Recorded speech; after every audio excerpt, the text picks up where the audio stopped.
Hey fam, what's up, what's up, what's up? This is Robert Anton here, robertantonnyc.com, coming to you with your no frills commentary from a singer. Finally, the last night of the Voice Blind Auditions. It was okay. I really enjoyed the auditions. It's just long, and tonight was 2 hours, and I'm tired already because, let me tell you, I'm not even going to get all into all that. What we're going to do is get right back into what's going on the show.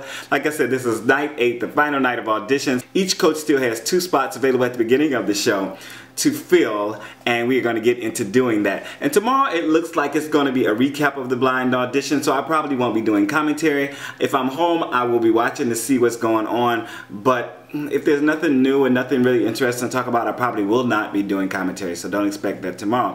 First up for performances, we had Nathalie Hernandez. She was 15. She did White Horse by Taylor Swift. As soon as she started, Blake and Christina chimed in. She did have a very nice tone, and I was enjoying her performance style. Adam chimed in a little more like halfway through, and she didn't do anything incredibly exciting. It was just a very nice vibe with a sweet voice and a solid stage presence. It was cool. I enjoyed it. Blake said she had the ability to sell the story, and she chose Christina. Rod Michael was up next. He was 31. He did Please Don't Go, Mike Posner. The girls were loving him from the beginning. His voice was okay to me, and though I was feeling like he was kind of straining in certain points, I didn't hear much range, and then he went into a little falsetto, and that wasn't great. So no judges turned their chairs for him. They didn't really give him much constructive criticism either, except Ceelo said he should have chosen a song that went somewhere. Michele, 20, was up next. She did Cosmic Love by Florence and the Machine. Now, this was a very theatrical performance, and I really wasn't feeling it. I wasn't. Though I thought she had a nice enough voice and was right on top of her skills. You know, she seemed to be really doing everything very well. It just wasn't my cup of tea, I guess. I don't know. And her voice just didn't wow me. Blake turned for her, and then Adam.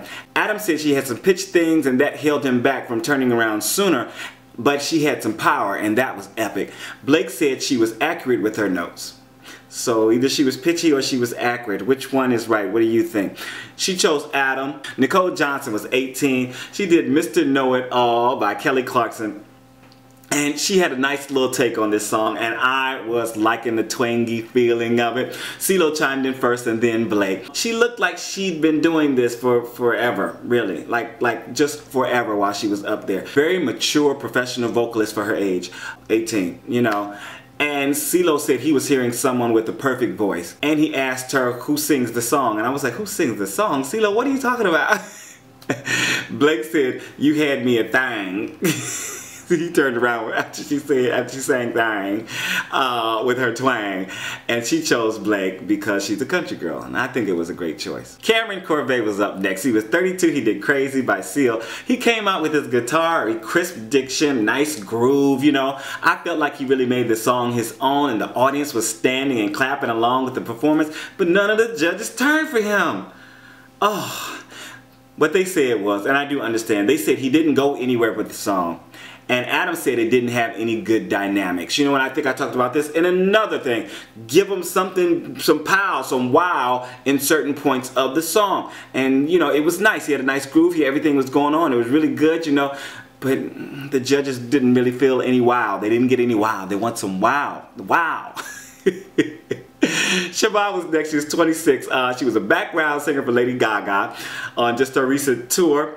And she did Brass in Pockets by the Pretenders. She started out nice and sultry and was bouncing to pump up the energy while she, you know, the coaches were singing along with her and everything. She seemed a little strained as she got into the higher range, and her voice thinned out a bit. But Blake and Ceelo chimed in at the very last minute, and she chose Ceelo as her coach because he said he could hear her pain and brought out her story. Kayla Nevarez was 17, American voice. She did Estelle featuring Kanye West.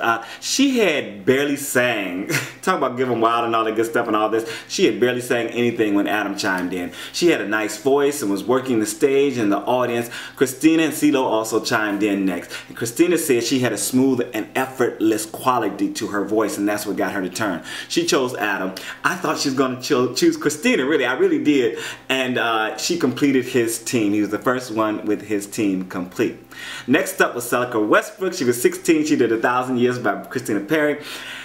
And she definitely had something sweet and sensitive with a nice tone and good control of her voice.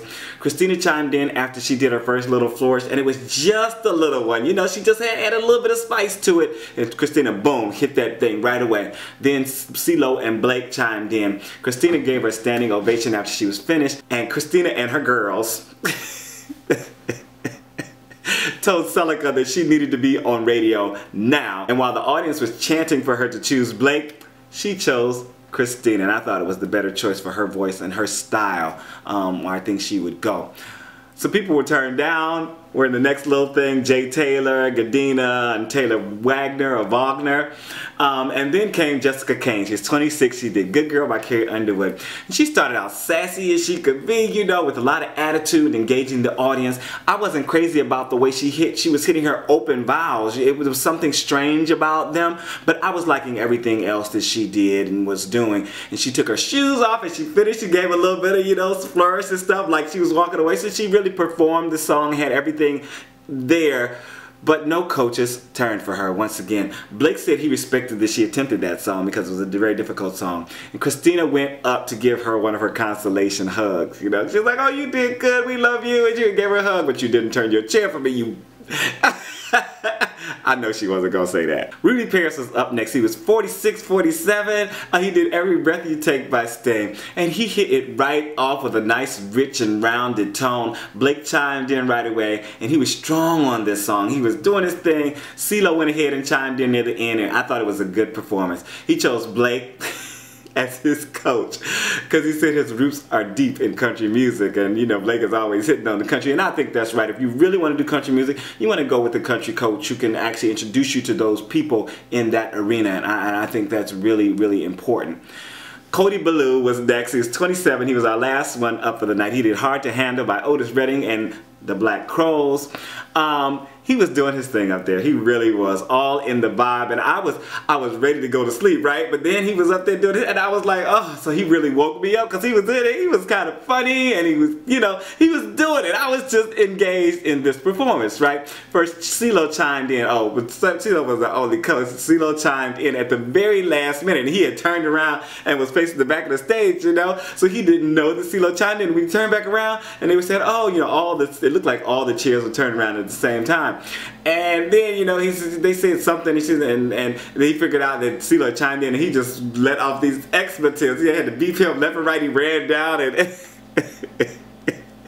gave Ceelo a hug and was still cursing and stuff. It was really a great moment because even though when he turned around, he still seemed to be upbeat and everything, he didn't know that anybody had turned for him. When he found out that, he was just off the chain. He was just gone. I think if he sticks around, he is going to be very entertaining, and that is for sure. So next week, they are going to have the battle rounds, and it looked very entertaining, very good from the little things that they were showing, and another stellar battle which one person is going home and somebody better steal the other person. I'm not going to say which one, but it better happen. And they're going to start with the mentors. The mentors are going to be Mary J. Blige, Rob Thomas of Matchbook 20, Michael Bublé, and Billy Joe Armstrong. And then they announced the steal, but they didn't tell us how it's going to work. So I suppose next Monday they're going to tell how the steal works before the show.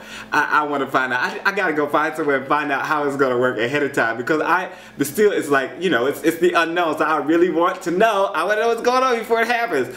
Anyway, this is Robert Anton, robertanton.com. I hope you've enjoyed the commentary. If you had, please make sure to thumb it up. Facebook, tweet, Tumblr, you know, pass it on to your social network sites and let people know that we are over here discussing The Voice, and it is only going to get better. I'm out.